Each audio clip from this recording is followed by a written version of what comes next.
திருச்சிற்றம்பலம். அனைவரும் எளிதாக புரிந்து கொள்ள இந்த காணொளி சாதாரண நடைமுறை தமிழிலும் ஆங்கிலத்திலும் தயாரிக்கப்பட்டுள்ளது. தமிழ் அறிஞர்கள் அனைவரும் அடியேனை மன்னித்தருள வேண்டும். உலகின் எந்த மதத்திலும் இல்லாத அளவுக்கு பெண்மையை போற்றும் வழக்கம் நம் சமயத்தில் இருந்து வந்துள்ளது. பெண் தெய்வ வழிபாட்டில் தொடங்கி இயற்கையின் அத்தனை வடிவங்களையும் பெண்ணாகவே போற்றும் கலாச்சாரம் இந்த சமயத்தில்தான் சாத்தியமாகியுள்ளது. ஆற்றலின் வடிவமாக பெண் காணப்படுகிறாள். பெண்ணே இயக்கும் சக்தியாக இருந்து வருகிறாள். புராணங்கள் முதல் தற்காலம் வரை காலந்தோறும் அறிவிற் சிறந்த பண்டிதைகள் நம் சமயத்தில் சித்தரிக்கும் படுகிறார்கள். ஆகையால் நாம் புராணத்தில் காணப்படும் பெண்களை பற்றி பார்ப்போம். In Hinduism, its teachings, legends and myths are integrated into the culture, the education system and the society at large. Indian women from Hindu mythology are unique. Their stories of love, courage and righteousness as well as the revenge and hatred are examples for modern day women. While every story of a woman in Hindu mythology captures interest among people, there are some who fit the bill of really strong and powerful women. These women inspires us in many ways and Indian women even relate to them today. Let us see the characters of Indian women in Hindu mythology. Avvaiyar சங்க காலத்துல இருந்து ஔவையார் இருந்திருக்காங்க. நமக்கு எப்படி அறிமுகம் இந்த காலத்துலன்னா ஆத்திச்சூடி மூலியமா ஔவையார் நமக்கு அறிமுகம், நல்ல அறிமுகம். இவர் பாடிய 59 பாடல்கள் சங்க நூல்களில் இடம்பெற்றுள்ளன. அகநானூறு, குறுந்தொகை, நற்றிணை, புறநானூறு, நிறைய பாடல்களை அவங்க இயற்றியிருக்காங்க. Avvaiyar is the most well-known and respected Tamil female poet of all time, lived during the Sangam period.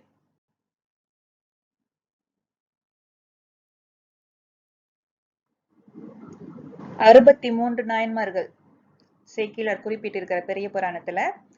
நாயன்மார்கள் உங்களுக்கு தெரியும், சிவனடியார்கள், சிவத்தொண்டு நிறைய செய்து கடைசியா அவங்க இறைவனடி சேர்ந்தவர்கள்.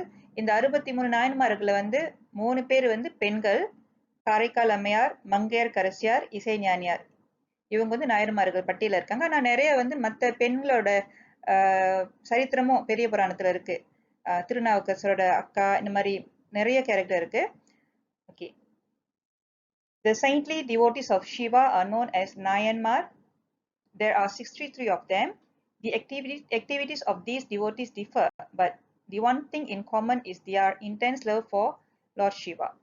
So among these 63 Nayanmargal, 3 are female: Karikal Ammayar, Mangayarkarasyar and Isaignaniyar. Nalayini கதை ரொம்ப இன்ட்ரெஸ்டிங்கான ஒரு கதை. இவங்க மகாபாரதத்துல கூட இந்த கதையை சொல்லியிருக்காங்க. ஏன் சொல்லியிருக்காங்கன்னா, இந்த நலாயினி தான் மகாபாரதத்துல பாஞ்சாலியா திரௌபதியா அவதாரம் எடுத்துட்டு வராங்கன்னு. சரி, நலாயினி கதை பார்ப்போம். அவங்க கணவர் அவங்க ஹஸ்பண்ட் ஒரு பெரிய பெருநோய் அவருக்கு ஏற்பட்டது. அவரால் நடக்க முடியாது. சோ அவங்க என்ன செய்யணும், அவங்கள தூக்கிக்கிட்டு கூடையில வச்சு தூக்கிட்டு எங்க வேணாலும் போவாங்க. பக்ல தூக்கிட்டு போவாங்க, அங்க இங்க போவாங்க. அந்த மாதிரி ஒரு நாள் போய்கிட்டு இருக்கப்ப அரண்மனை முன்னுக்கு குற்றம் சாட்டப்பட்ட மாண்டவிய முனிவர்னு அவர் கழுவில் ஏற்றப்பட்டிருந்தார் திருட்டு குற்றத்துக்காக. அன்பார்ச்சுனேட்லி நலாயின் அந்த சமயத்துல அங்க போயிருந்தப்ப அவங்களோட அந்த கூடை இருக்குல்ல, அதோட முனை அந்த கழுவுல போயிட்டு இடிச்சிருச்சு. இடிச்சிட்டோன்னு மாண்டவிய முனிவர் சாபம் கொடுக்கிறாரு. உனது கணவன் சூரியன் உதித்தால் உயிர் துறப்பான் என்று சபித்தார். உடனே நலாயனி சூரியன் உதிக்காமல் ஆக கடவுதுன்னு மறுசாபம் விடுறாரு. சொல்றாங்க அந்த சாபம் விட்ட மாதிரியே மறுநாள்ல இருந்து 3 நாளைக்கு சூரியன் உதிக்கவே இல்லை. சுருக்கமா அந்த கதையை சொல்றேன். Nalayini story is about a wife's chastity and uncompromising loyalty to her husband Rishi Maudgalya, and well documented in Mahabharata. She stopped the sun from rising the next day to avoid the curse of Mandavya Munivar, so that she can save the husband from dying.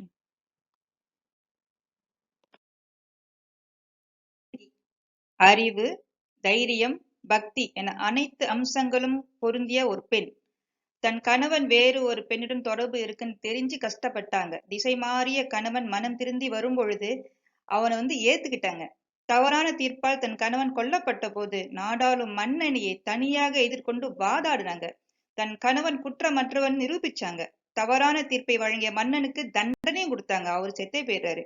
மாட்சிமை பொருந்திய ஒரு பெண்ணால் என்னென்னலாம் செய்ய முடியும்னு கண்ணகி பார்த்து நமக்கு விளக்குது. அவங்க மதுரையே எரிச்சாங்க.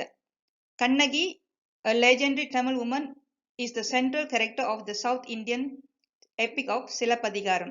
Legend says that Kannagi took revenge on the king of Madurai for a mistaken death penalty imposed on her husband Kovalan by cursing the city with disaster. The entire city Madurai burnt. It must be noted that Kannagi is viewed as a brave woman who could demand justice directly from the king. The point here to ponder is that while she was behaving in a non-interfering manner with her domestic problems, she was no meek woman that would brook injustice in the rule of law.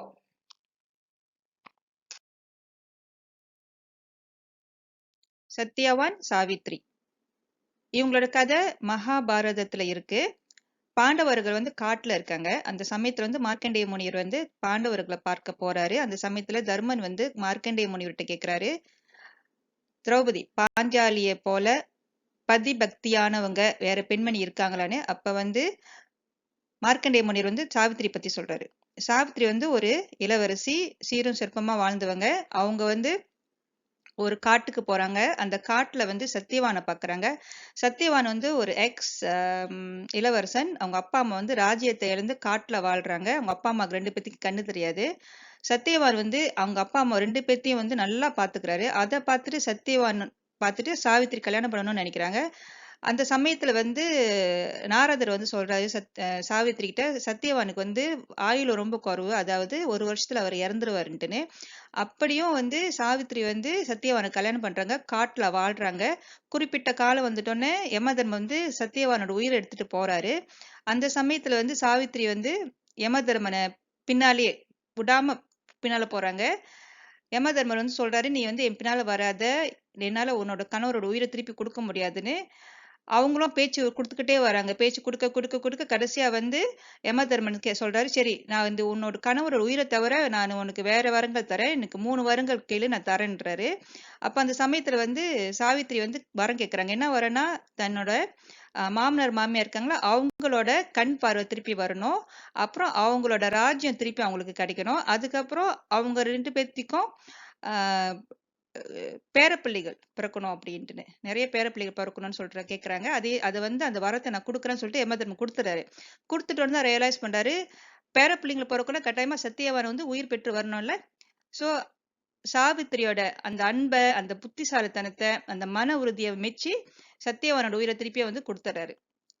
இது இன்றும் கூட பாத்தீங்கன்னா காரடையா நோன்பு சொல்லிட்டு, இல்ல சாவித்திரி நோன்பு விரதம் சொல்லிட்டு அனுஷ்டிக்கிறாங்க. இன்னொரு விஷயம் என்னன்னா, இந்த மண் சோறு சாப்பிடுறாங்க தெரியுங்களா, அதுவும் இந்த கதையை ஒட்டிதான் இந்த மண் சோறு சாப்பிடுற அந்த விரதம், அந்த வழக்கம் வந்தது. In Mahabharata, Markandeya happened to be at Pandava's house when they were in the jungle. When Yudhishthira asked Markandeya whether there has ever been a woman whose devotion matched Draupadi's, Markandeya replies by relating to this story, Savitri story.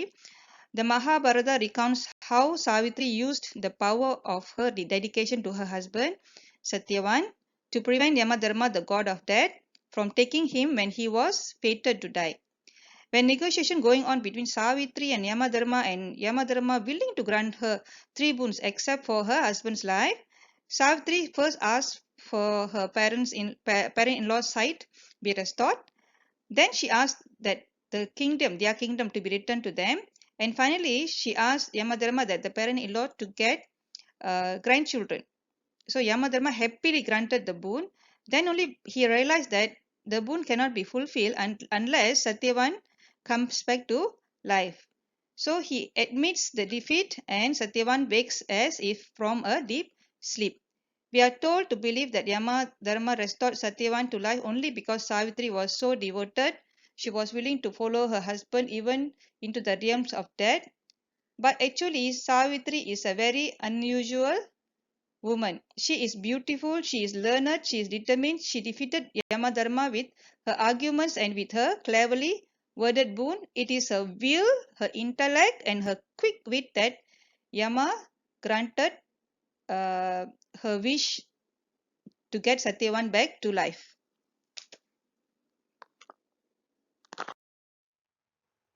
Sita Hindu சமய இதிகாசமான ராமாயணத்துல வர ஒரு முக்கியமான கதாபாத்திரம். அவங்க விஷ்ணுவின் அவதாரம் ராமர். ராமரோட மனைவியா இவங்க அவதரிக்கிறாங்க. எனவே லட்சுமி அவதாரமாக கருதுறோம். ராமர் காட்டுக்கு 14 வருஷம் வனவாசம் போகணும்னுட்டு விதிப்படி அவர் போக வேண்டியிருந்தது.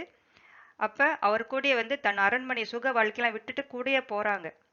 லட்சுமணன் கூட போறாரு. அப்ப காட்டுல இருக்கிறப்ப இலங்கை அரசன் ராவணன் அவங்கள கடத்திட்டு போயிட்டு இலங்கையில அசோகவனத்துல அங்கேயே வச்சிருக்காரு. அதுக்கப்புறம் ராமர் ராவன் போரிட்டு சீதையை மீட்டிட்டு போறாரு. அயோத்திக்கு போறதுக்கு முன்னுக்கு சீதை தீக்குளிக்கிறாங்க. அக்னி பகவான் அவங்களோட அந்த கனல், அந்த பதிபக்தி, இந்த கனல் தாங்க முடியாம அவங்கள அக்னில இருந்து நல்லபடியா வெளியே கொண்டு விடுறாரு. A woman who picked Shivadanush by one hand when she was a kid, Sita. She was not only physically strong but also displayed emotional and mental strength. When Rama was banished to the forest for 14 years, she willingly gave up her luxurious life at the kingdom to accompany Rama, as she believed that it was her duty to stay with her husband. She was so worried when Rama went alone in the forest. She asked Lakshmana to accompany him, thereby risking her life by staying alone. She was successfully passed and endured the rest of fire Agni Pariksha. She never shied away from taking challenges, very positive minded, and would always face life ahead on. Panchali மகாபாரதத்துல வர ஒரு உன்னதமான character. பாண்டவர்களின் பெருமையை கண்டு பொறாம கொள்றான். யாரு? துரியோதனன்.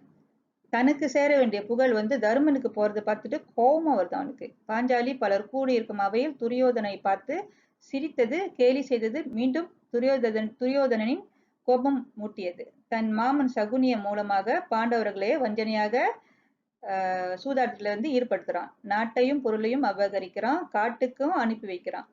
துரியோதனன் இந்நிலையில் பணைய பொருளாக தன்னை வைத்து விளையாடி பாண்டவர்களை பார்த்து எதிர்ப்பு குரல் கொடுக்கிறாள் பாஞ்சாலி. அடிமையாக்கப்பட்ட பாஞ்சாலியை துகிலுரிதலிலும் கண்டன குரல் ஒலிக்கிறது. ஒரு பெண் தனக்கு ஏற்பட்ட அவமானத்தை துடைக்க வேண்டி இன்னது செய்யாமல் இன்னது நடக்காமல் அவிழ்க்கப்பட்டு என் கூந்தலை முடிக்க மாட்டேன் என்று சபதம் எடுக்கிறாள். இக்காப்பியத்தில் பீமன், அர்ஜுனன் ஆகியோரின் சபதம் இடம் பெற்றிருந்தாலும் அதனை விடுத்து வீழ்ந்து கிடக்கும் பெண் சமூகத்திலிருந்து சபதம் மேற்கொள்ளும் ஒரு குரலாக பாஞ்சாலியின் சபதம் இந்த மகாபாரதத்துல ஒலிக்கிறது.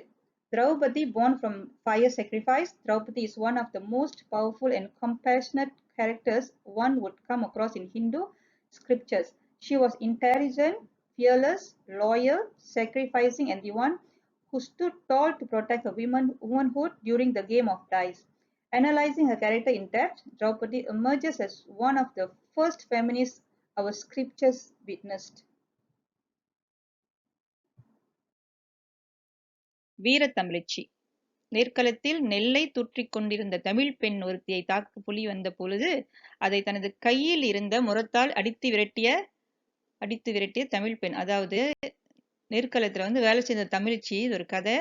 புலி வந்துச்சான். புலி வந்தப்ப அவங்க கையில முறம் இருந்துச்சான். யாராச்சும் புலி ஓடுவாங்க தானே. அவங்க தைரியமா அலட்சியமா அந்த முரத்தை எடுத்து அடிச்சாங்களாம் அந்த புலியும் ஓடியே போச்சான்.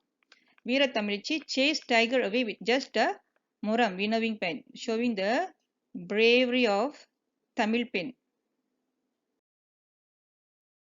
சில பேர் சொல்றவங்க இருக்காங்க, என்னங்க பழைய பஞ்சாங்கம் பாடிட்டு இருக்கீங்க, இந்த புராண கதைகள்லாம் கேட்டுட்டு நாங்க என்ன செய்ய போறோம் அப்படின்னு சொல்றவங்க இருக்காங்க.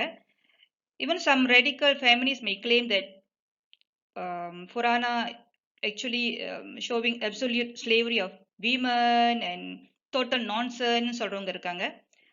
ஆனா நம்ம புராண கதைகள் நம்ம படிக்கிறப்ப we must bear in mind, மேலோட்டமா பார்க்கவே கூடாது. அங்க உள்ளுக்கு சொல்ற ஆழமான கருத்து என்னதான் நம்ம பார்க்கணும். சரிங்களா?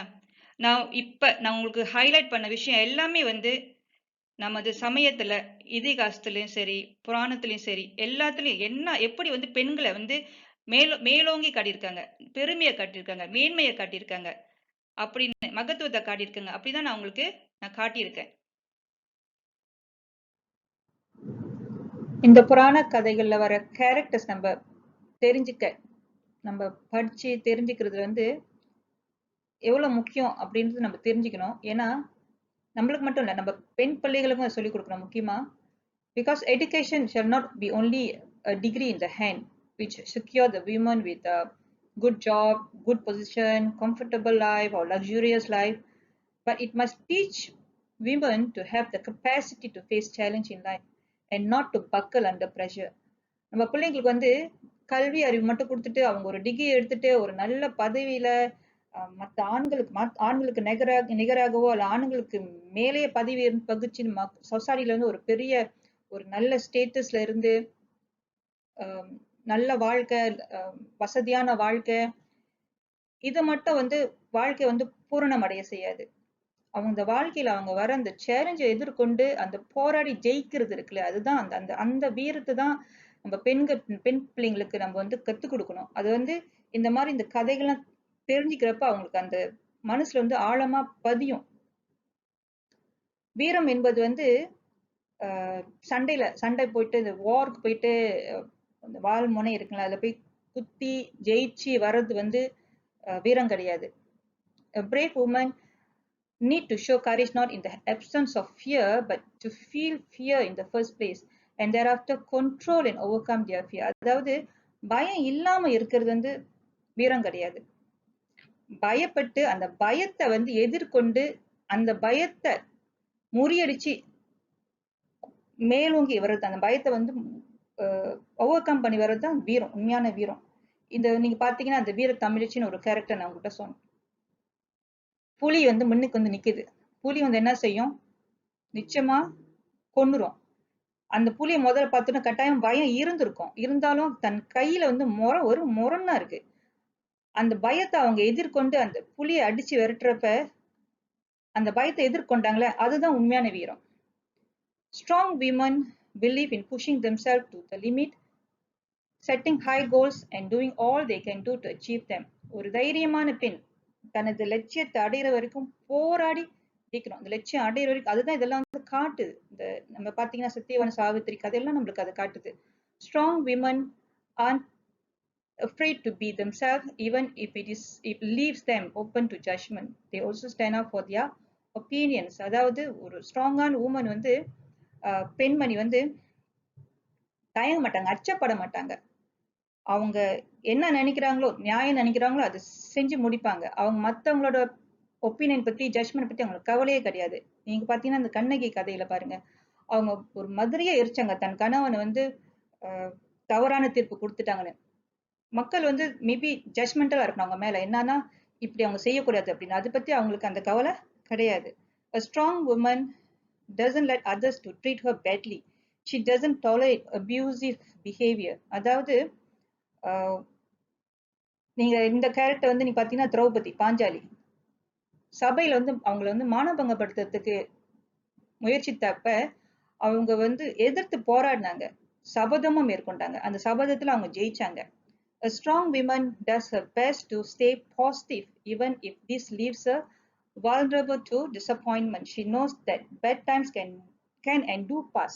அதாவது இந்த இந்த ஒரு கான்செப்ட் என்னன்னா, நீங்க சீதையோட கதையில பார்க்கலாம், சீதை ராமாயணத்துல பார்க்கலாம். ராவணர் வந்து இலங்கை கடத்திட்டு போய் வச்சிருக்காரு சீதைய. ஆனா அவங்க மனசு தளராம பாசிட்டிவா ராமர் வந்து கட்டாயமா தன்னை காப்பாத்துவாருன்ற பாசிட்டிவா அத்தனை நாள் வந்து பொறுமையா இருந்தாங்க இலங்கையில. சோ இந்த புராண கதைகள்லாம் நமக்கு வந்து நம்ம மனசை பக்குவப்படுத்துறதுக்காக நிறைய நல்ல விஷயங்களை நம்மளுக்கு சொல்லுது. பெண்களுடைய இந்த பெருமையை, மேன்மையை காட்டுறதுக்கு தான் நம்ம சமயத்திலே பாத்தீங்கன்னா சிவபெருமான் தனது உடலிலே பாதி கொடுத்தார் அம்பாளுக்கு, அர்த்தநாரீஸ்வரர் ஸ்வரூபம். பகவத்கீதையிலும் பார்த்தீங்கன்னா, even in Bhagavad Gita, Lord Krishna says that he resides in each woman in the form of fame, prosperity, intelligence, courage, forgiveness, which are all divine qualities exclusive to women. அடடா, நம்ம சமயத்திலையும் நம்ம சமூகத்திலையும் பெண்களுக்கு எவ்வளவு பேர் உயர்ந்த ஸ்தானத்தை கொடுத்திருக்காங்க அப்படி நம்ம பெருமைப்பட்டு இருந்தாலும் ஒரு மனவேதனைக்குள்ள விஷயம் என்னன்னா பெண்களுக்கு வன்கொடுமை இன்னமும் நடந்துகிட்டு தான் இருக்கு. எஸ்பெஷலி இந்த COVID-19 லாக்டவுன் சமயத்துல there is an increase on domestic violence and child abuse. Very sad. வன்முறைக்கு ஆளாகி இருக்கும் பெண்கள் ஒரு விஷயத்த நீங்க கட்டாயமா தெரிஞ்சுக்கணும். இந்த பிரச்சனையில இருந்து நீங்க வெளியே வரணும்னா ஒரே வழி நீங்க புரிஞ்சுக்கணும். சமூகம் என்ன நினைக்கும், சமுதாயம் என்ன சொல்லும் அப்படின்னு பயந்து நீங்க ஒடுங்கவே கூடாது. அதை விட நீங்க முக்கியமான விஷயம் என்ன நீங்க புரிஞ்சுக்கணும், பெண் என்பதில் பெருமை கொள்ள வேண்டும். அதுதான் நான் இவ்வளவு கதையை நான் சொன்னேன். அந்த மனநிலைதான் பெண்ணியத்தின் முதல் படி. Women have to realize their power and have to avoid blaming others for their victimization. We need to change ourselves by self-analysis because we ourselves have established our own identity. பெண்களுக்கு எதிரான வன்முறை எதிர்ப்போம். Say no to domestic violence. மாதர் தம்மை இழிவு செய்யும் மடமையை கொளுத்துவோம் என்ற பாரதியார் பாடலுடன் இந்த காணொளி நிறைவு செய்கிறேன். நன்றி, வணக்கம். திருச்சிற்றம்பலம். இன்பமே எந்நாளும் துன்பமில்லை.